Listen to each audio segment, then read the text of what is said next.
আচ্ছা, প্রিয় শিক্ষার্থীবৃন্দ, আশা করি আল্লাহর রহমতে তোমরা সবাই ভালো আছো। আজকে আমি তোমাদের নিউটনের গতির দ্বিতীয় সূত্র summation F equal to M A সূত্রের কিছু ম্যাথমেটিক্যাল প্রবলেম আমরা ওই সূত্র ব্যবহার করে সলিউশন করার চেষ্টা করব।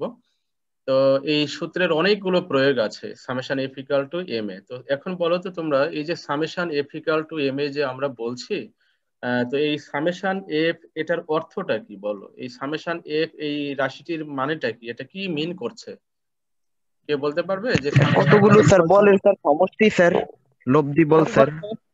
হ্যাঁ, মানে কোনো একটা বস্তুর উপরে যদি অনেকগুলো বল কাজ করে এট এ টাইম, তাহলে এই সমস্ত বল মিলে ওই বস্তুতে একটা নিট বল তৈরি হবে, যেটাকে বলা হচ্ছে সামেশন এফ।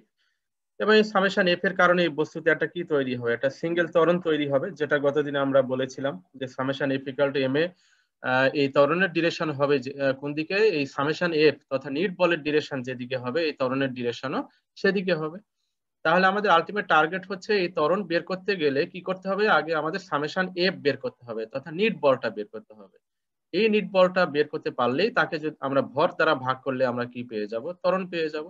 আর ত্বরণ বের করতে পারলে আরো আরো অনেক কিছু বের করা যায়, যে কোনো সময় পরে তার বেগ কত, সে কত দূরত্ব অবস্থান করবে, এই রাশিগুলো কিন্তু আমরা বের করতে পারি। তাহলে এট ফার্স্ট আমরা দেখব যে summation F equal to M A এই সূত্রটা প্রয়োগ করে এট ফার্স্ট আগে আমরা কিভাবে নিট বল বের করতে পারি সেটা আমরা দেখবো। তো এটার অনেকগুলো অ্যাপ্লিকেশন আছে। তো এক নাম্বার যে অ্যাপ্লিকেশনটা আমরা এখানে আনার চেষ্টা করেছি, দেখো অ্যাপ্লিকেশন নাম্বার 1। তো এই 1 নাম্বার অ্যাপ্লিকেশনে দেখো, এখানে একটা তলের উপরে একটা বস্তু আছে, যে বস্তুটার ভর হচ্ছে তোমার এম কেজি। এই জায়গায় একটা বস্তু স্থাপন করা আছে একটা তলের উপরে। তো বলো তো, তল বলতে কয় মাত্রিক বোঝানো হয়? স্যার দ্বিমাত্রিক। স্যার আচ্ছা, দ্বিমাত্রিক স্যার। হ্যাঁ, তল মানেই দ্বিমাত্রিক। আচ্ছা, এখন তো একটা দ্বিমাত্রিক তল আমরা এখানে বিবেচনা করেছি, এক্স আর ওয়াই তল বিবেচনা করেছি। তো সেই তলের এই ও বিন্দুতে একটা বস্তু স্থাপন করা আছে, যার ভর হচ্ছে এম কেজি। আমরা ভ্যালুও বলে দিয়েছি, এম কেজির এম এর মান হচ্ছে 50 কেজি। যেহেতু আমরা অঙ্ক করবো, এই জন্য ভ্যালুও বলে দিয়েছি। তো এখন বলো তো, এই যে এম কেজি ভরে বস্তুর উপরে এখানে চিত্রানুসারে কয়টা বল প্রয়োগ করে টানা হচ্ছে? দেখো তো, চিত্রে দেখতে পাচ্ছ কয়টা বল? দুইটা। দুইটা স্যার, দুইটা দুইটা স্যার। স্যার। হ্যাঁ, এটা F1 এবং সেটা অনুভূমিকের সাথে 30 ডিগ্রি কোণে প্রয়োগ করে টানা হচ্ছে। ওই বস্তুর উপরে আরেকটা বল প্রয়োগ করা হয়েছে কিন্তু এট এ টাইম, F2 20 নিউটন, যেটা অনুভূমিকের সাথে 40 ডিগ্রি কোণ করে প্রয়োগ করে কোণ করে ওই বস্তুটাকে টানা হচ্ছে। তাহলে এট এ টাইম আমরা দুইটা ফোর্স অ্যাঙ্গেলে প্রয়োগ করে আমরা এই বস্তুটাকে টেনে নিয়ে যাচ্ছি। এখন প্রশ্ন হলো যে এই টানার ফলে এই বস্তুতে আরো অসংখ্য বল থাকতে পারে, F3 F4 আরো অসংখ্য বল থাকতে পারে। দুইটা দিয়ে বুঝতে পারলে বাকি সবগুলো তুমি করতে পারবে। আচ্ছা, এখন বলো তো, এই যে আমরা যে এই বস্তুটার উপরে দুইটা বল প্রয়োগ করলাম, এই দুইটা বল দেখো তো অ্যাঙ্গেলে প্রয়োগ করা হয়েছে না? একটা হচ্ছে θ1 ইকুয়াল টু 30 ডিগ্রি, আর একটা θ2 ইকুয়াল টু 40 ডিগ্রি কোণে প্রয়োগ করা হয়েছে। ডান দিকে লিখে দিয়েছি, তথ্যগুলো একটু খেয়াল করে দেখো, ডান দিকে সব লেখা আছে। আচ্ছা, তাহলে এই বলটা যেহেতু অ্যাঙ্গেলে প্রয়োগ করা হয়েছে, তাহলে এই বল কি হবে? উপাংশে বিভাজিত হবে। তো উপাংশে বিভাজনের যে কনসেপ্ট বা নিয়ম, সেটা আমরা ভেক্টর অধ্যায়ে শিখে এসেছি। তো বলো তো, একটা ভেক্টর যে রেখার সাথে কোণ তৈরি করে, সেই রেখা বরাবর কোন উপাংশ হয় বলো? কুইক রেসপন্স করবে। স্যার আনুভূমিক স্যার, এটা cos আনুভূমিক থিটা। উপাংশ স্যার। হ্যাঁ, আর তার 90 ডিগ্রি বরাবর হচ্ছে উলম্ব উপাংশ। বলতো, এই যে F1 F2 কার সাথে অ্যাঙ্গেল গুলো তৈরি করেছে? θ1 θ2 অ্যাঙ্গেল কার সাথে তৈরি স্যার করেছে? স্যার এক্স এর সাথে স্যার, এক্স এক্স এর অক্ষের সাথে। সাথে স্যার। এক্স অক্ষের তাহলে সাথে। হ্যাঁ, তাহলে এই F1 এর একটা আনুভূমিক উপাংশ পাবো এক্স অক্ষ বরাবর, F2 এর একটা আনুভূমিক উপাংশ পাবো এক্স অক্ষ বরাবর। তাহলে দুইটা বলেরই আনুভূমিক উপাংশ একই দিকে ক্রিয়া করবে। তাহলে দুইটা আনুভূমিক উপাংশ যেহেতু একই দিকে ক্রিয়া করছে, তাহলে দুইটা কি হয়ে যাবে? যোগ হয়ে যাবে। তাহলে দেখো, এই যে দেখো আমরা এখানে প্রয়োগের নিচে কি লিখছি দেখো, সামেশন এফ এক্স। বলো তো, এই সামেশন এফ এক্স দ্বারা কি ইন্ডিকেট করা হচ্ছে একজন বলো? সামেশন এফ মানে হচ্ছে স্যার উপাংশ এক্স বল। অক্ষ, এক্স স্যার অক্ষ নিট দুটো বল বলের স্যার। অক্ষ বরাবর বলগুলোর স্যার আনুভূমিক উপাংশের যোগফল স্যার। হ্যাঁ, মানে এই যে এক্স অক্ষ বরাবর যে আমরা যতগুলো মানে উপাংশ পাবো, আমরা তো দুইটা বল পেয়েছি এখানে, তাই না? আর আরেকটা বল থাকলে আরেকটা পাইতে। তো যতগুলো উপাংশ পাবে, সবগুলো উপাংশ কি করা হচ্ছে? এখানে যোগ করা হচ্ছে। এবং এটা এই উপাংশগুলো যেহেতু এক্স অক্ষ বরাবর, এই জন্য এখানে এক্স লেখা হয়েছে। তার মানে সামেশন এফ এক্স, এটা দ্বারা বোঝানো হচ্ছে যে এই বলগুলোর এক্স অক্ষ বরাবর উপাংশের সমষ্টি বা লব্ধি বলতে পারি আমরা। তো সেটা আমরা কিভাবে বের করি? আনুভূমিক উপাংশে কি অ্যাঙ্গেল আসে? কজ অ্যাঙ্গেল আসে। তাহলে এই যে F1 cos θ1, আর পরের বলটার উপাংশ হচ্ছে F2 cos θ2। এবারে মান অ্যাপ্লাই করলে ফাইনালি আমরা ক্যালকুলেশন করে সামেশন এফএক্স ইকুয়াল এটা পেয়ে গেলাম। দেখো তো এই লাইনটা ক্লিয়ার হয়েছে কিনা, কিভাবে সামেশন এফএক্স বের করলাম? জি স্যার। জি স্যার। জি আচ্ছা, স্যার। এটা কিন্তু নতুন কনসেপ্ট না, এটা কিন্তু আমরা ভেক্টরে শিখে এসেছি, সেটাই প্রয়োগ করা হচ্ছে, নতুন কোনো কনসেপ্ট কিন্তু এটা না। আচ্ছা, এবারে চলে আসো, আমরা সামেশন এফএক্স বের করলাম তাই না? এবারে যেহেতু এটা তল, তাহলে ওয়াই অক্ষ বরাবর তার কম্পোনেন্ট থাকবে, উপাংশ থাকবে। তাহলে সেই ওয়াই অক্ষ বরাবর উপাংশ নিলে কি হয়, কজ অ্যাঙ্গেল পরিবর্তন হয়ে কি হয়, সাইন হয়ে যায়। অর্থাৎ এই উপরের এই লাইনটাই থাকবে, উপরের এই লাইনটাই থাকবে, কিন্তু চেঞ্জ হচ্ছে কি কি, সামেশন এফ এক্স, এক্স এর জায়গায় হবে ওয়াই, আর এখানে অনুপাত আছে হচ্ছে উপরে কজ, আর নিচের ক্ষেত্রে হবে কি হবে সাইন। এবারে মান বসিয়ে দাও, মান বসানোর পরে ক্যালকুলেশন করলে তুমি সামেশন এফ ওয়াই পেয়ে গেলে। আচ্ছা, এখন বলো তো এই যে সামেশন এফ এক্স আর সামেশন এফ ওয়াই পেয়ে গেলে, তো সামেশন এফ এক্স তো এক্স অক্ষে ক্রিয়াশীল, সামেশন এফ ওয়াই তো ওয়াই অক্ষে ক্রিয়াশীল, তাহলে সামেশন এফ এক্স আর সামেশন এফ ওয়াই এর মধ্যবর্তী অ্যাঙ্গেল কত ডিগ্রি, 90 ডিগ্রি। তাহলে আমরা এই ক্ষেত্রে জি স্যার। এই দুটা বলে, তাহলে সামেশন এফ এক্স কিন্তু এক্স অক্ষ বরাবর লব্ধি, খেয়াল করো, সামেশন এফ ওয়াই হচ্ছে এই বলগুলোর ওয়াই অক্ষ বরাবর লব্ধি। তাহলে এই লব্ধি বলগুলোর আবার আরেকটা লব্ধি তৈরি হবে, যেটার নামই হচ্ছে নিট বল, নিট ফোর্স। তাহলে সেই নিট ফোর্সটা কোন জায়গা থেকে তৈরি হবে, একটা হচ্ছে সামেশন এফ এক্স থেকে তৈরি হবে, আর একটা হচ্ছে সামেশন এফ ওয়াই, এই দুটা বলের মিলিত ক্রিয়ায় তৈরি হবে। যেহেতু সামেশন এফ এক্স আর এফ ওয়াই 90 অ্যাঙ্গেলে ক্রিয়াশীল, তো 90 অ্যাঙ্গেলে ক্রিয়াশীল হলে লব্ধি কিভাবে বের করতে হয় বলো, লব্ধি কিভাবে বের করতে হয় দেখো। Sir sir root over F X square plus F Y square plus 2 fx fy into cos theta sir, কত আলফা স্যার, এখানে আলফার মান তো 90, এই জন্য শূন্য হয়ে যাবে স্যার। হ্যাঁ রাইট, মানে ওই যে R equal to root over P square plus Q square, আর 2 pq টার্মটা আসছে না, কেননা ওই যে বললো যে অ্যাঙ্গেল 90 ডিগ্রি হয়ে যাচ্ছে, যেহেতু সামেশন এফ এক্স আর এফ ওয়াই, তো এক্স আর ওয়াই এর অ্যাঙ্গেল কত degree, 90 degree. Summation F x x অক্ষে ক্রিয়াশীল, সামেশন এফ ওয়াই তো ওয়াই অক্ষে ক্রিয়াশীল, তো the angle between them is 90 degree, that's why 2pq ওই টার্মটা ভ্যানিশ হয়ে যাচ্ছে, ওইটা আসবে না। তাহলে আমরা পি মানে হচ্ছে সামেশন এফ এক্স আর কিউ মানে হচ্ছে সামেশন এফ ওয়াই। তাহলে ক্যালকুলেশন করলে দেখো আমরা এখানে সামেশন এফ এক্স আর এফ ওয়াই এর মান তো পেয়ে গেছি, তাহলে এখানে ক্যালকুলেশন করলে কি দেখো আমরা নিট ফোর্স বের করতে পেরেছি কিনা একটু বলো আমাকে। এটা ক্যালকুলেশন করলে একটা ভ্যালু তৈরি হবে। তাহলে দেখো কোন জি একটা স্যার। তলের উপরে যদি একাধিক বল প্রযুক্ত হয়, তাহলে কিভাবে নিট ফোর্স ক্যালকুলেশন করতে হয়, নিট বল, এটার ব্যাপারে সবাই ক্লিয়ার হয়েছে কিনা এটা আমাকে বলো। জি স্যার, ক্লিয়ার। জি স্যার। তো কি করলাম, প্রথমে প্রথমে তোমার এই বলগুলোর আনুভূমিক উপাংশগুলো যোগ করে নিতে হবে, একইভাবে উলম্ব উপাংশগুলো যোগ করে নিতে হবে, নিয়ে R equal to root over P square plus Q square এই ফর্মুলা অ্যাপ্লাই করলে আমরা কি পেয়ে যাব, নিট বল পেয়ে যাব। দেখো ক্লিয়ার হয়েছে। এখন এই নিট বল পেয়ে গেলে দেখো আমরা অনেক কিছু বের করতে পারি। এখন দেখো নিট বল আমরা স্যার নিট বলটা কোন অক্ষ বরাবর থাকবে? বলো, আমি বুঝি নাই, আবার বলো তো। স্যার নিট বলটা কোন অক্ষ বরাবর ক্রিয়া করবে? আচ্ছা, তুমি এখন দেখো একটা ভালো প্রশ্ন করেছে, ওইদিকে আমি যেতে চাচ্ছিলাম না। এটা তোমরা নিজেরাই পারবে। এখন নিট ফোর্স কোন দিকে কাজ করছে এটা কি আমি বলবো নাকি তোমরা পারবে? আচ্ছা, এখন বলো এই নিট বলের দিক কোন দিকে সেটা বের করার জন্য, দিক বের করার জন্য আমরা কোন ফর্মুলা ইউজ করি? ভেক্টরে শিখে এসেছি আমরা ট্যান থিটা।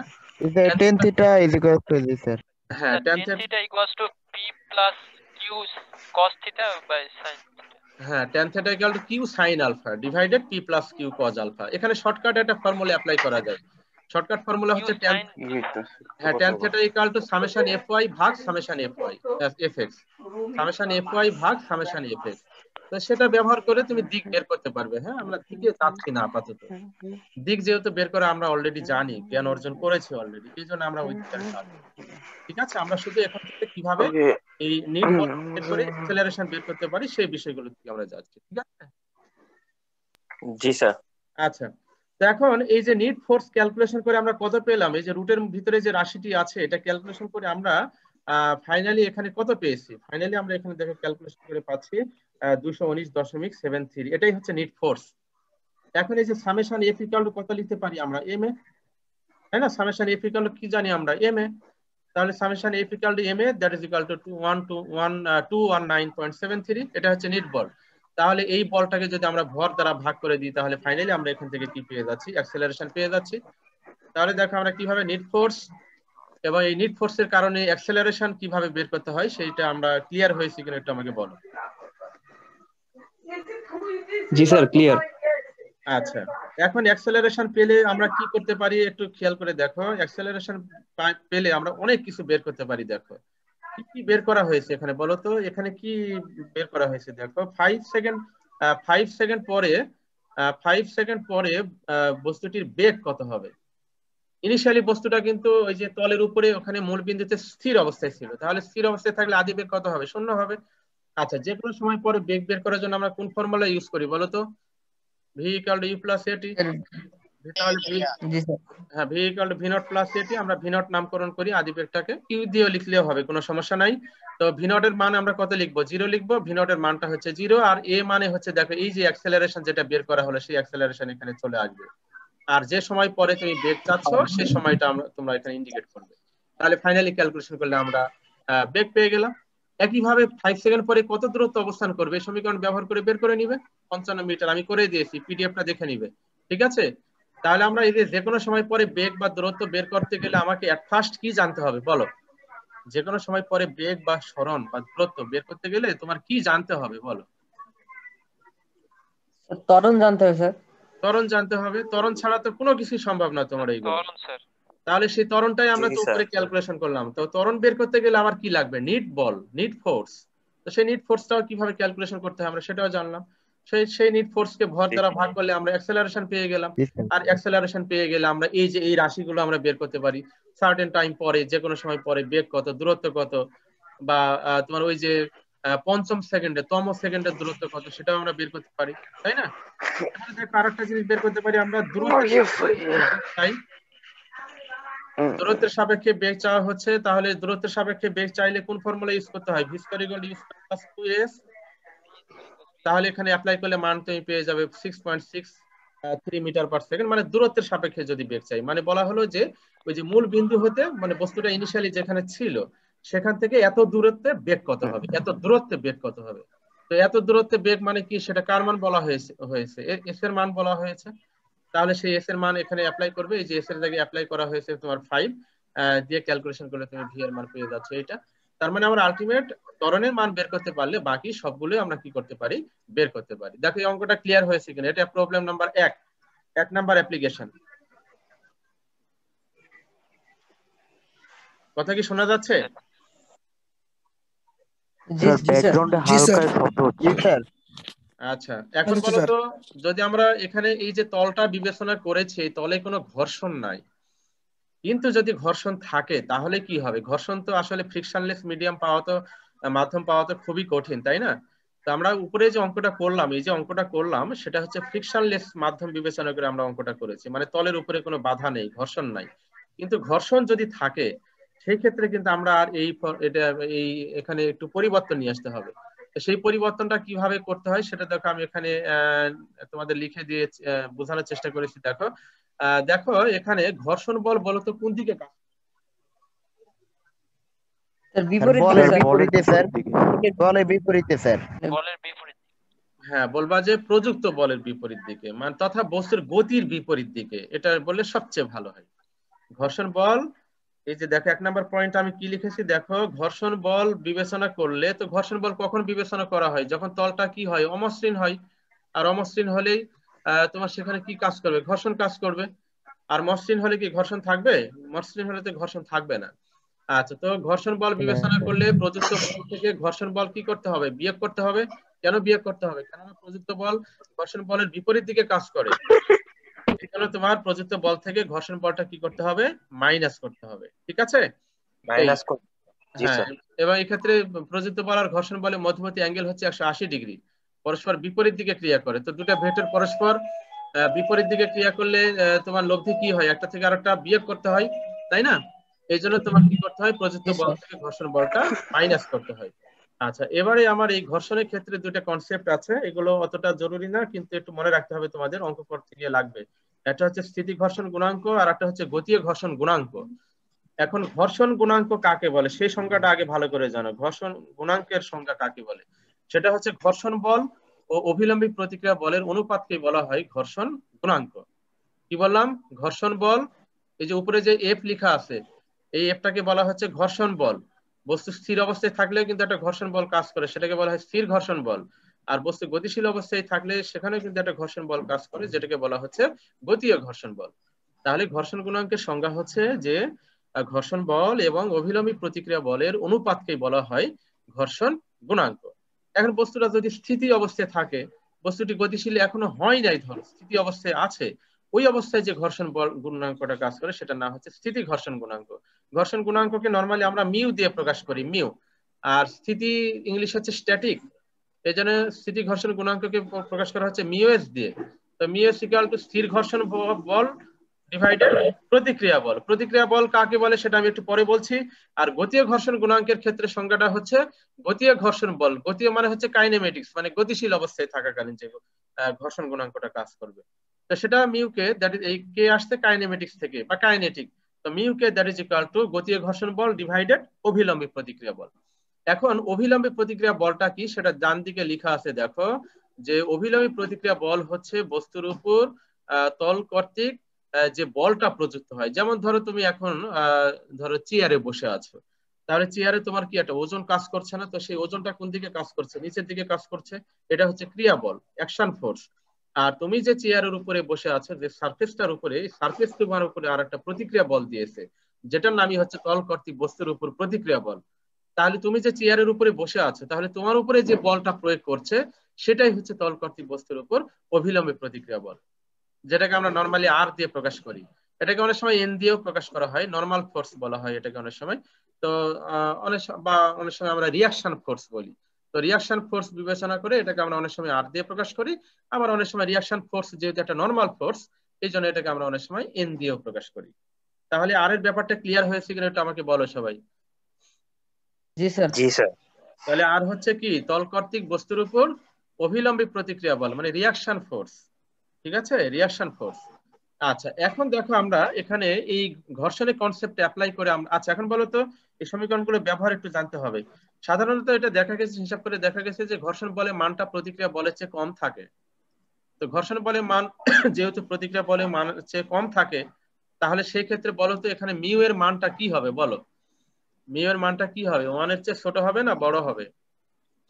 ছোট হবে স্যার। ছোট হবে। এটা অনেক স্যার ছোট থাকে, মোটামুটি 0.1, 0.2, 0.3, মানে 10 হবে স্যার। হ্যাঁ, মানে 1 এর চেয়ে ছোট থাকে আর কি। এটা এই কনসেপ্ট একটু মনে রাখো। আচ্ছা, তো সেই কনসেপ্ট ব্যবহার করে এখন আমরা কি করব, একটা অঙ্ক করব। আচ্ছা, এখন বলো তো এই সমীকরণ থেকে বলো তো যদি আমার মিউকে জানা থাকে তাহলে আমরা ঘর্ষণ বল কিভাবে বের করতে পারি বলো তো? মিউকে যদি জানা থাকে তাহলে ঘর্ষণ বল আমরা কিভাবে বের করতে পারি? তাহলে আমার প্রতিক্রিয়া বলটা জানতে হবে, আর জানতে হবে। তাহলে এই আর মিউকে গুণ করলে আমরা কার মান পেয়ে যাব? গতীয় ঘর্ষণ বলটা পেয়ে যাব। ঠিক আছে, ঘর্ষণ বল বের করার টেকনিকটা বুঝেছো যে কিভাবে আমরা? জি স্যার। তাহলে কি জি স্যার। টেকনিকটা হচ্ছে মিউকের মান যদি বলা থাকে সরাসরি, তাহলে আমার কার মান বের করতে হবে? আর এর মান বের করতে হবে। এই আর এর মান বের করতে পারলেই তাকে আমরা মিউকে দ্বারা গুণ করলে আমরা কি পেয়ে যাব? এফ কে পেয়ে যাব। ওকে,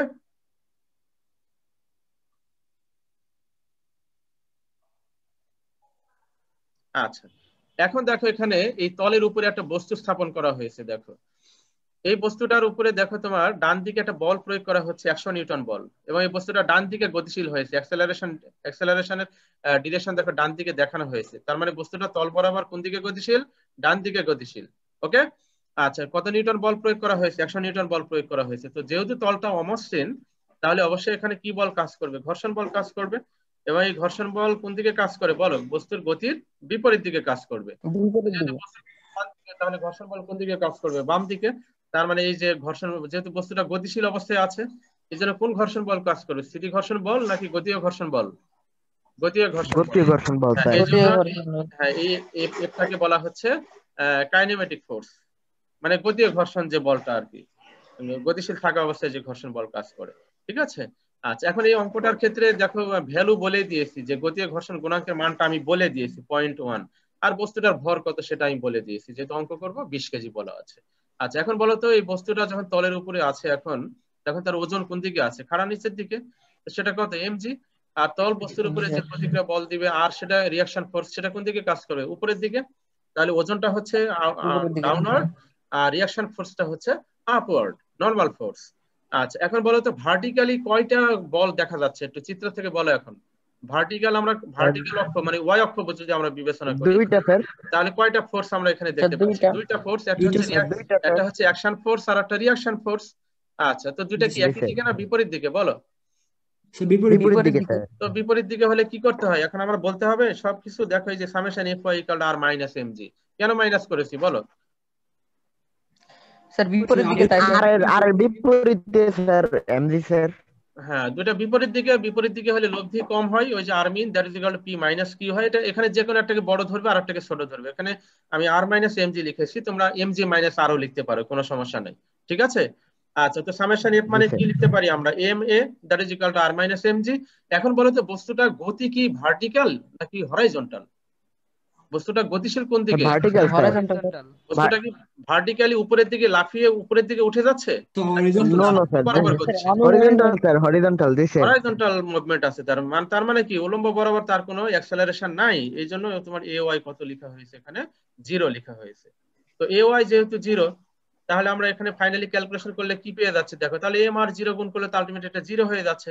তার মানে আমরা পেয়ে যাচ্ছি R equal to M G. দেখো এই লাইনটা ক্লিয়ার হয়েছে কিনা, দ্যাট ইজ ভেরি ইম্পর্টেন্ট। কিভাবে আমরা প্রতিক্রিয়া জি বলটা স্যার। বের করলাম এই চিত্রটার জি ক্ষেত্রে। স্যার। জি স্যার। প্রতিক্রিয়া প্রতিক্রিয়া বল কিন্তু সবসময় ওজনের সমান হবে না, এটা মনে রাখবে। ক্লিয়ার? সবাই ক্লিয়ার হয়েছে? জি জি স্যার। জি স্যার। এখন মান বসিয়ে দাও, মান বসিয়ে দিলে ক্যালকুলেশন করলে প্রতিক্রিয়া বল মানে তল, তুমি যে তলের উপরে বসে আছো, মানে যে বস্তুটার ভর 20 কেজি, সেই 20 কেজি ভরে বস্তুর উপরে তল বস্তুর উপরে কি পরিমাণ প্রতিক্রিয়া বল প্রয়োগ করেছে দেখো, 196 নিউটন। 196 নিউটন। তো প্রতিক্রিয়া বল পেয়ে গেলে এখন বাকিটাতে নিজেরাই পারবে। এই যে এফ কে পেয়ে যাচ্ছে তুমি, F K equal to mu K into R. Mu K এর মান হচ্ছে 0.1 আর প্রতিক্রিয়া বলের মান হচ্ছে 196 Newton, that is equal two 19.6 Newton. তাহলে দেখো আমরা ঘর্ষণ বল পেয়ে গেলাম। সরাসরি ঘর্ষণ বল বলা থাকলে তো সেটা অঙ্ক হলো না, এটা তো একেবারে ইজি, তখন তো প্রযুক্ত বল থেকে ওটা মাইনাস করলে হয়ে গেল। কিন্তু আমরা এখানে কি করলাম, আমরা এখানে ঘর্ষণ বলটা আলটিমেট কিভাবে ক্যালকুলেশন করে বের করতে হয় তার ডিটেইলস মেথডটা আমরা এখান থেকে ক্লিয়ারলি জেনে গেলাম। এটা একদম সবার কাছে ক্লিয়ার হয়েছে কিনা এটা আমাকে কনফার্ম করো। জি স্যার। জি স্যার।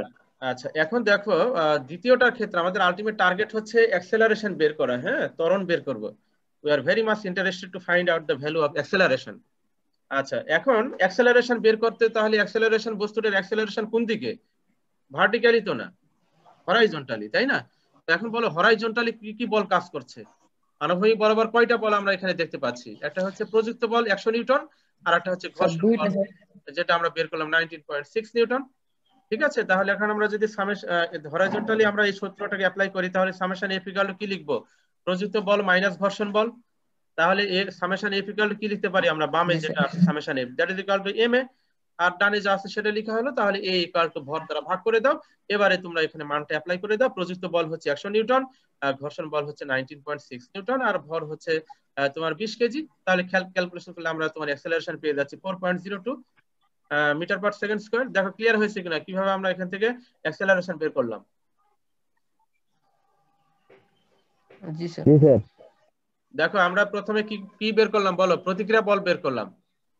প্রতিক্রিয়া বল কার সমান হয়ে গেছে? ওজনের সমান, তাই না? আর ইকুয়াল টু এমজি। কিন্তু প্রতিক্রিয়া বল কিন্তু সবসময় ওজনের প্রতিক্রিয়া বল হতে পারে না, এটা একটু পরেই দেখতে পাবে, পরের প্রবলেমে এটা আছে। প্রতিক্রিয়া বল কিন্তু সবসময় ওজনের সমান হবে না। কখন ওজনের সমান হবে প্রতিক্রিয়া বলটা? যখন তোমার এই বস্তুর উপরে অনেকগুলো বল যদি তুমি আনুভূমিক বরাবর প্রয়োগ করো, কোনো অ্যাঙ্গেলে যদি প্রয়োগ না করো, অর্থাৎ আনুভূমিক বরাবর যদি বল প্রয়োগ করা হয়, একমাত্র সেই কেসেই, এবং এই তলটা যদি আনত তল না হয়, আনুভূমিক তল হতে হবে, তো সেই ক্ষেত্রে একমাত্র কি হবে? প্রতিক্রিয়া বলটা কার সমান হবে? এমজির সমান হবে, ওজনের সমান হবে। অন্য ক্ষেত্রে কিন্তু প্রতিক্রিয়া বল ওজনের সমান হতে পারে না। এটা একটু পরে আরেকটা এক্সাম্পল আছে, সেই এক্সাম্পলে গিয়ে আমি তোমাদের ক্লিয়ার করে দিচ্ছি। আচ্ছা, এখন এই যে অ্যাক্সেলারেশন বের করাতে আমরা শিখলাম, অ্যাক্সেলারেশন পেয়ে গেলে বাকি কি বের করতে পারি আমরা? বলো, ওই যে 1 নম্বর অঙ্কের মতো ওইগুলো বের করে নিবে। জি জি স্যার। স্যার। ওইগুলো করবে কিন্তু, হ্যাঁ, সবগুলো তো আমি আরো একই অঙ্কে বারবার সব নিয়ে আসবো না, এই জন্য আমি তোমাদের বলে দিচ্ছি ওইগুলো কিন্তু তোমাদের করতে হবে। আচ্ছা, এখন দেখো প্রয়োগ নাম্বার 3। বলো প্রয়োগ নাম্বার 3 আর প্রয়োগ নাম্বার 2 এর মধ্যে পার্থক্য কি? ডানের এই চিত্রটা দেখো আর 2 এর সাথে আমার পার্থক্যটা একটু আমাকে তোমরা ইয়ে করো, পার্থক্যটা আমাকে জানাও। স্যার ওখানে স্যার প্রদত্ত বলটা ছিল স্যার অনুভূমিক বরাবর, এখানে স্যার অনুভূমিকের সাথে প্রয়োগ নাম্বার থিটা 3 কোণ করে আছে স্যার, 30 ডিগ্রি কোণ কোণে করে। স্যার বল কাজ করছে। হ্যাঁ, এখানে একটাই পার্থক্য দেখো, যে শুধু আমরা ওখানে বলটা প্রয়োগ করেছিলাম, এই যে 100 নিউটন বল প্রয়োগ করেছিলাম আনুভূমিক বরাবর, এখন আনুভূমিক না, তির্যক ভাবে প্রয়োগ করা হচ্ছে, মানে টানা হচ্ছে। 100 নিউটন বল প্রয়োগ করে আমরা টানছি এটা, তাহলে তো সেই ক্ষেত্রে ওটার সাথে এটার একটু পার্থক্য আছে, তাই না? আচ্ছা, এখন বলো চিত্রে দেখো বাকি যে জিনিসগুলো এখানে লেখা আছে সেগুলো একটু ক্লিয়ারলি বোঝা যাচ্ছে কিনা বলো। ঘর্ষণ বল আছে, তার মানে বাম দিকে। ওজন নিচের দিকে, প্রতিক্রিয়া বল আর কোন দিকে, উপরের দিকে। ঠিক আছে, এখন এই যে তুমি যে বলে তুমি টানতেছে, সেই বল কি উপাংশে বিভাজিত হবে না? একটা হচ্ছে আনুভূমিক উপাংশ জি এফ স্যার। কস থিটা, দেখো, আর একটা হচ্ছে উলম্ব উপাংশ, খেয়াল করো, দেখো এফ সাইন থিটা। বলো তো উপরের দিকে এখন কয়টা বল দেখতে পাচ্ছি আমরা? দেখো চিত্র থেকে বলো। দুইটা স্যার, দুইটা স্যার, দুইটা উপরে স্যার। নিচে দুইটা। That is the point. আর ওই আগের চিত্রে কিন্তু শুধু আর ছিল, কিন্তু এখানে কি দেখতে পাচ্ছ, আর এর সাথে এফ সাইন থিটা একটা ফ্যাক্টর কিন্তু এফ একই সাইন দিকে থিটা। ক্রিয়া করছে। তো আর প্লাস এফ সাইন থিটা কেন এক প্লাস করছি, একই দিকে ক্রিয়া করছে, এই জন্য আর এর সাথে এফ সাইন থিটাটা কি হবে, যোগ হয়ে যাবে। সেখান থেকে এই এমজিটা কি হয়ে যাবে, বিয়োগ হয়ে যাবে। দেখো ক্লিয়ার হয়েছে কিনা এটা আমাকে বলো। জি স্যার, বুঝতে জি পারছি। স্যার। তার মানে কি করলাম আমরা এখানে, এই বলটাকে উপাংশে বিভাজিত করে নিতে হবে। কেন? কারণ এই বল যে অ্যাঙ্গেলে ক্রিয়াশীল, তো এই বল অ্যাঙ্গেলে ক্রিয়াশীল হবার কারণে সেটাকে আমরা উপাংশে বিভাজিত করে নিলাম। একটা আনুভূমিক উপাংশ এফ কস থিটা আর একটা উলম্ব উপাংশ এফ সাইন থিটা। এই যে এফ সাইন থিটা কম্পোনেন্ট তোমার ওই যে প্রতিক্রিয়া বলের ডিরেকশন যেদিকে সেদিকে ক্রিয়া করছে, ফলে ওই যে আর এর সাথে এফ সাইন থিটা যোগ হয়ে যাবে, যোগ হয়ে এমজিটা সেখান থেকে কি হয়ে যাবে, বিয়োগ হয়ে যাবে। দেখো এই লাইনটা ক্লিয়ার হয়েছে কিনা বলো। এই যে সামেশন এফ ওয়াই মানে vertically summation F Y that is equal to R plus F sine theta minus MG. Clear? জি স্যার। আচ্ছা, জি এখন স্যার। বাকিগুলো কি বলার দরকার আছে? সামেশন এফ মানে কি, এম এ ওয়াই, এ মানে ভার্টিক্যাল গতি নাই, তার মানে ত্বরণ কত হবে, 0 হবে। তাহলে ফাইনালি দেখো আমরা এখানে পেয়ে যাচ্ছি R equal to what is this, MG minus F sine theta. এখন বলো তো প্রতিক্রিয়া বল কি ওজনের সমান, নাকি ওজন থেকে এফ সাইন থিটা মাইনাস হয়ে যাচ্ছে? স্যার মাইনাস হয়ে মাইনাস যাচ্ছে। হয়ে যাচ্ছে স্যার। দেখো কনসেপ্ট ক্লিয়ার হয়েছে কিনা, কনসেপ্ট ক্লিয়ার করো, কনসেপ্ট ক্লিয়ার না হলে ফিজিক্স পড়ে লাভ নাই। আচ্ছা, তাহলে আমার প্রতিক্রিয়া বল সবসময় ওজনের সমান হতে পারে না, এটা আমরা একটা উদাহরণ দেখলাম, আরো অনেকগুলো উদাহরণ আছে। আচ্ছা, তাহলে আমরা এখানে কি পেলাম, R equal to MG minus F sine theta. এবারে মান বসিয়ে দাও, দিলে ক্যালকুলেশন করলে দেখো প্রতিক্রিয়া বল আমরা কত পেয়েছি। আগের চিত্র ছিল 196 নিউটন, এখন থেকে প্রতিক্রিয়া বল কিন্তু কমে গেছে, কত, 146 নিউটন। আচ্ছা, তো প্রতিক্রিয়া বল পেয়ে গেলে বাকিগুলো এখন নিজেরা করে ফেলো। বাকিগুলো কি লিখবে, ঘর্ষণ বলটা বের করো, ঘর্ষণ বল F K equal to mu K into R that is equal to 14.6 newton. প্রতিক্রিয়া বল যত কম হবে ঘর্ষণ বল তত কি হবে, কমে যাবে। ওই যে লন রোলার ঠেলা টানার যে কনসেপ্টটা মনে আছে না, সেই কনসেপ্টের মতো। জি স্যার। আচ্ছা, তাহলে ঘর্ষণ বল আমরা পেয়ে গেলাম। তাহলে আলটিমেট আমাদের এখান থেকে কি কি শিখলাম বলো, একটা হচ্ছে প্রতিক্রিয়া বল বের করা শিখলাম। এটা কিন্তু 3 মার্কের প্রশ্ন, প্রতিক্রিয়া বল বের করার কনসেপ্টটা 3 মার্কের। আর অ্যাক্সেলারেশন বা আরো কিছু বের করার যে কনসেপ্ট, সেটা হচ্ছে 4 মার্কের প্রশ্ন। এটা সৃজনশীল প্রশ্ন এইগুলো থেকে হয়, ভালো করে মনে রাখবে এগুলো। আর এই রিলেটেড 4-5টা ভিডিও আমি আপলোড করেছি অলরেডি, এই জুম ক্লাস বাদে আপলোড করা আছে, ওইগুলো দেখবে তোমরা। তোমার 2-3 মাস আগে আপলোড করা আছে, ওইগুলো দেখবে, অনেক কিছু শিখতে পারে। বিভিন্ন টাইপের তোমার এই নিউটনিয়ান মেকানিক্স এর উপরে আমি অনেকগুলো কনসেপ্টের, এই যে সামেশন এফ ইকুয়াল এম এর সূত্রের প্রয়োগের অনেকগুলো ম্যাথ আমি আপলোড করেছি, ওইগুলো দেখো তোমাদের উপকার হবে, ভর্তি পরীক্ষাতে কাজে আসবে।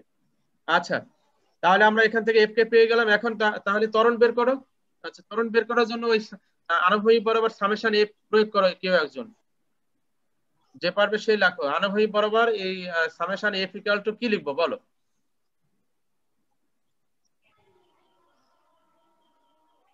Sir F cos theta minus F K sir. হ্যাঁ, মুজাহিদুল ইসলাম ভেরি গুড, ও বলতে পেরেছে F cos theta minus F K. আনুভূমিক বরাবর এত ইজি জিনিস। আনুভূমিক বরাবর কি কি বল আছে সেটা দেখো। এটা হচ্ছে এফ কস থিটা, সেটার মান 30 ডিগ্রি, আর একটা হচ্ছে এফ কে। তো এফ কস থিটা থেকে এফ কে মাইনাস করতে হবে, করলে আমরা কি পেয়ে যাব, তোমার সামেশন এফ পেয়ে যাব। তাহলে দেখো এই যে আমরা এখানে বের করেছি, দেখো পরে নিচের চিত্রে নিচে দেখো বের করা হচ্ছে, এই যে এ summation F equal to F cos theta minus F K, বা সামেশন এফ মানে M A that is equal to A equal to M দ্বারা ভাগ করে দাও। এবারে মান অ্যাপ্লাই করা হচ্ছে, করলে ক্যালকুলেশন করলে আমরা এখান থেকে অ্যাক্সেলারেশন পেয়ে গেলাম। আর অ্যাক্সেলারেশন পেয়ে গেলে বাকি তুমি সবগুলো কি করতে পারো, বের করতে পারো। তাহলে আমরা এই বস্তুটা কি অ্যাক্সেলারেশনে গতিশীল, এখন বলো। এই বস্তুটার উপরে যে আনুভূমিকের সাথে 30 ডিগ্রি কোণে একটা বল প্রয়োগ করা হলো 100 নিউটন, এর ফলে বস্তুটার ত্বরণ কত, 3.6 মিটার পার সেকেন্ড। আর ত্বরণ পেয়ে গেলে বাকি সবগুলো তুমি এখন কি করতে পারবে, বের করতে পারবে। ক্লিয়ার অঙ্কটা? জি স্যার। আচ্ছা, এবারে দেখো আরেকটা কনসেপ্ট এখানে নিয়ে আসছে, এটাই সৃজনশীল প্রশ্ন 4 মার্কের। এই কনসেপ্টটাই যে নিচে যে তোমার আলাদা কালারের কলম দিয়ে লেখা আছে, সেইটা একটু ভালো করে দেখার চেষ্টা করো। কি বলা হচ্ছে একটু দেখো। 4 সেকেন্ড পর প্রযুক্ত বল সরিয়ে নিলে বস্তুটি থেমে যাবার আগে কত দূরত্ব অতিক্রম করবে। That is very interesting, very important point, very conceptual math. কি বলা হলো 4 সেকেন্ড পরে প্রযুক্ত বল সরিয়ে নিলে, আচ্ছা ইনিশিয়ালি বস্তুটা, আমি ওই চিত্রে আর যাচ্ছি না, এখানে নতুন করে আরেকটা চিত্র ড্রয়িং করেছি। ইনিশিয়ালি বস্তুটা ধরো তোমার এখানে ছিল, হ্যাঁ এই জায়গাটা ছিল, এই জায়গাটা ছিল, তাহলে ইনিশিয়ালি তার আদিবেগ কত ছিল? 0 ছিল, তাই না? তাহলে এই যে ভি নট ইকুয়াল টু 0। এবারে তোমার এই বস্তুটার উপরে ওই যে 100 নিউটন বল প্রয়োগ করার কারণে এখানে একটা অ্যাক্সেলারেশন তৈরি হয়েছে 3.6 মিটার পার সেকেন্ড স্কয়ার। এখন 4 সেকেন্ড পরে তুমি কি করছো বলো তো? 4 সেকেন্ড পরে তুমি প্রযুক্ত বল সরিয়ে নিচ্ছ। প্রযুক্ত বল কোনটা বলো তো? 100 নিউটন। ওকে, প্রযুক্ত বল কত? 100 নিউটন। আচ্ছা, তো কারণ মান আগের গুলোই স্যার। আগের অঙ্কটার কনসেপ্টটাই তো এটা, এটা তো নতুন, এটা কই পাইতেছো তাহলে? আগের অঙ্কটাই তো। ও আচ্ছা স্যার। আচ্ছা, বলাই হচ্ছে তো। তো এখন 4 সেকেন্ড পরে যেহেতু প্রযুক্ত বল সরিয়ে নিচ্ছ, তাহলে সেই 4 সেকেন্ডে তার কি কি ঘটনা ঘটেছে সেগুলো আগে বের করো। এই যে 4 সেকেন্ডের সময় যে এত ত্বরণে সে গতিশীল ছিল, এবং সেই 4 সেকেন্ড পরে তার বেগ কত সেটা ক্যালকুলেশন করে বের করো। এই যে বের করা আছে। আর 4 সেকেন্ডে সে কত দূরত্ব অতিক্রম করেছে সেটাও কিন্তু আমরা ক্যালকুলেশন করে বের করলাম, এবং এটা চিত্রে আমরা এখানে দেখিয়েছি। দেখো এটা বুঝতে পারছো কিনা দেখো। 4 সেকেন্ড পরে বস্তুটা এখানে অবস্থান করছে এখন, এবং এখানে সে কত বেগ অর্জন করেছে? 14.4 মিটার পার সেকেন্ড। এবং সে কত দূরত্বে অবস্থান করছে? ইনিশিয়াল অবস্থান থেকে 28.8 মিটার দূরত্বে অবস্থান করছে। এই অবস্থায় বস্তুটা যখন এখানে আছে, সেই অবস্থায় তুমি 100 নিউটন বল কি প্রয়োগ করা কি করলা? বন্ধ করে দিলে, ওই বলটা সরিয়ে নিলে তুমি। এখন বলো তো কোন বলটা আছে এখন বলো? ঘর্ষণ বলটা আছে স্যার। ঘর্ষণ বলটা বলটা আছে। এবার গতির বিপরীতে কাজ করে স্যার। হ্যাঁ, এখন ঘর্ষণ বল তো সবসময় গতির বিপরীত থেকে কাজ করবে। তাহলে এক্ষেত্রে বস্তুর গতি কি ত্বরান্বিত হবে, মানে ত্বরিত হবে না মন্দিত হবে? মন্দিত হবে স্যার। ত্বরণশীল স্যার না, মন্দন হবে স্যার। মন্দনশীল হবে। তার মানে এখানে শুধু ঘর্ষণ বলটা আছে। তো ঘর্ষণ বল তো বস্তুর গতিকে কি করবে? হ্রাস করে দিবে, তার মানে মন্দন হবে। তাহলে দেখো that is the G sir. Concept. এই যে দেখো এখন বাকিটা কি করতেছি দেখো, নিজেরাই পারবে এখন। Summation F equal to F minus F K, এই যে এফটাকে বলা হচ্ছে প্রযুক্ত বল। তো দ্যাট ইজ ইকুয়াল টু, যেহেতু ত্বরণ চেঞ্জ হয়ে যাবে মন্দন হবে, এই জন্য এম এ প্রাইম। এখন কিন্তু প্রযুক্ত বল নাই, প্রযুক্ত বল না থাকলে কিন্তু আর এই ত্বরণ থাকবে না। খেয়াল করো 3.6 ত্বরণ কখন ছিল বলো? 3.6 মিটার পার সেকেন্ড ত্বরণ কখন ছিল? যখন প্রযুক্ত বল ছিল। যখন স্যার এখন কি প্রযুক্ত বল আমার আছে? নাই, শুধু কি বল আছে? ঘর্ষণ না বল স্যার। আছে। তাহলে তো আমার ওই ত্বরণটা আর এখানে কাজ করবে না, এটা তো আরেকটা ত্বরণ কাজ করবে, মন্দন কাজ করবে। এই জন্য এ প্রাইম নামকরণ করা হয়েছে। এ প্রাইম নামকরণের সার্থকতা ক্লিয়ার কিনা বলো? তারপরে তোমার এ প্রাইম ইকুয়াল টু এখানে ইয়া করো। এবারে বলো তো এই সমীকরণে মান অ্যাপ্লাই করো। বলো এখানে প্রযুক্ত বল এফ এর জায়গায় কত লিখবে বলো? এফ এর জায়গায় কত লিখবো বলো? Zero sir. জিরো। জিরো প্রযুক্ত লাগবে বল স্যার। নাই তো। 0 আর ঘর্ষণ বল কত? ওই যে ক্যালকুলেশন করে যেটা পেলাম আমরা, এই আগের এটার সাথে উপরে যেটা আছে সেটা 14.6 নিউটন। ঘর্ষণ বলটা 14.6 নিউটন, আর ভর হচ্ছে এটা। ক্যালকুলেশন করে দেখো আমরা কি পেয়ে গেলাম, মন্দন পেয়ে গেলাম। স্যার ঘর্ষণ বল সবসময় ধ্রুবক। হ্যাঁ, ঘর্ষণ বলটা, পথের ঘর্ষণ বলটা ধ্রুবক ধরা হচ্ছে। ঘর্ষণ বলটা ধ্রুবক। দেখো এই কনসেপ্টটা ক্লিয়ার হয়েছে কিনা? বাকিটা এখন ক্যালকুলেশন করবো আমরা এখন। জি স্যার ক্লিয়ার। তার মানে জি স্যার। বস্তুটা জি স্যার ক্লিয়ার দেখো, স্যার। এই যে দেখো আমি একটু দেখিয়ে দিই। বস্তুটা এই যে এখান থেকে এই যে এই পয়েন্টে এসে কি হবে? থেমে যাবে। তো থেমে গেলে শেষ বেগ কত হবে? 0 হবে। তাহলে দেখো আমি চিত্রে কিন্তু দেখিয়েছি, দেখো যে শেষ বেগ ভি প্রাইম ইকুয়াল টু 0। আচ্ছা বলো তো এই অবস্থান এবং এই অবস্থানের ক্ষেত্রে আদিবেগ কোনটা বলো? এই যে লাস্টের দুই অবস্থানের ক্ষেত্রে আমার আদিবেগ কোনটা হবে বলো? লাস্টের যে দুটো অবস্থান। Sir 14.4 sir. 14.4 ওটা হচ্ছে 14.4 আদিবেগ। স্যার। আর এই ডানে যেটা 0 সেটা হচ্ছে শেষ বেগ। মিটার এটা হচ্ছে শেষ বেগ স্যার। জি স্যার। আর ত্বরণ মানে যে মন্দন আমরা পেয়ে গেছি। তো মন্দন পেয়ে গেলাম, জি স্যার। আর জি স্যার। দুইটা পয়েন্টের তোমার এই বেগ জানা আছে। তাহলে ক্যালকুলেশন করলে আমরা কি পেয়ে যাব? কত দূরত্ব অতিক্রম করবে সেটা পেয়ে যাব। দেখো এই যে V prime square equal to V square plus 2 A prime S 2। এবারে তোমার এই যে এ প্রাইমের মান কিন্তু অবশ্যই সূত্রে যদি তুমি প্লাস লিখো, হ্যাঁ সূত্রে যদি প্লাস লিখো তাহলে অবশ্যই এ প্রাইমের জায়গায় কি লিখতে হবে? মাইনাস। মাইনাস। কেন লিখবে? মাইনাস। মন্দন হচ্ছে যে এখানে। আর যদি তুমি সূত্রে মাইনাস লিখো তাহলে কি করবে বলো? স্যার এর মান ওই যেভাবে আছে 0.73 প্লাসে লিখতে হবে স্যার। হ্যাঁ, তখন কিন্তু আমার মাইনাস সহ বসিও না, তাহলে কিন্তু আর অঙ্ক হবে না। তখন কিন্তু জি প্লাস স্যার। বসাতে হবে, ঠিক আছে? এটা মাথায় রাখবে। আচ্ছা, আমি সূত্রে প্লাস নিয়ে আসছি, যার জন্য মান বসানোর সময় মাইনাস অ্যাপ্লাই করা হয়েছে। তো ফাইনালি দেখো ক্যালকুলেশন করে আমরা দেখো এস টুর মানটা আমরা কত পেয়ে যাচ্ছি?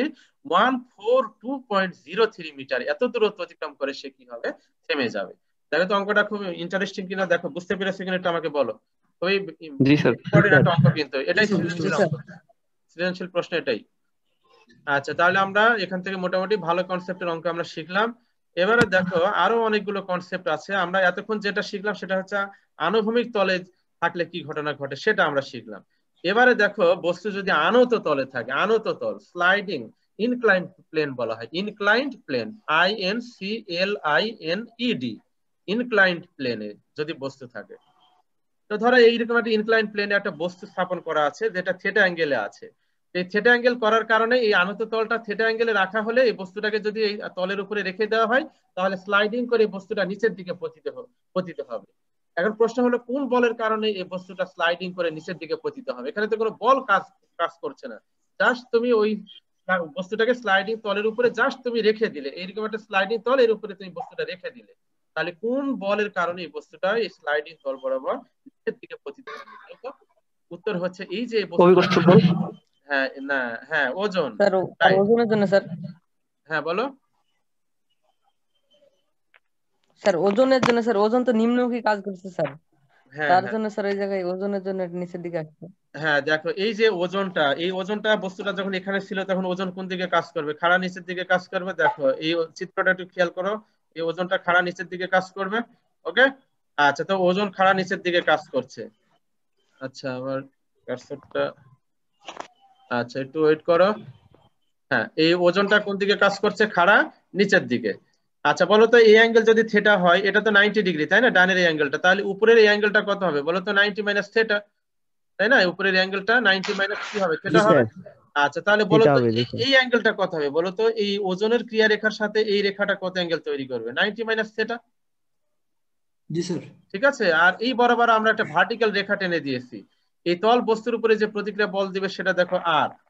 আর তাহলে এই টোটাল অ্যাঙ্গেলটা কত ডিগ্রি? এই তোমার এই রেখা থেকে এই রেখা পর্যন্ত অ্যাঙ্গেল কত ডিগ্রি হবে? 90 ডিগ্রি।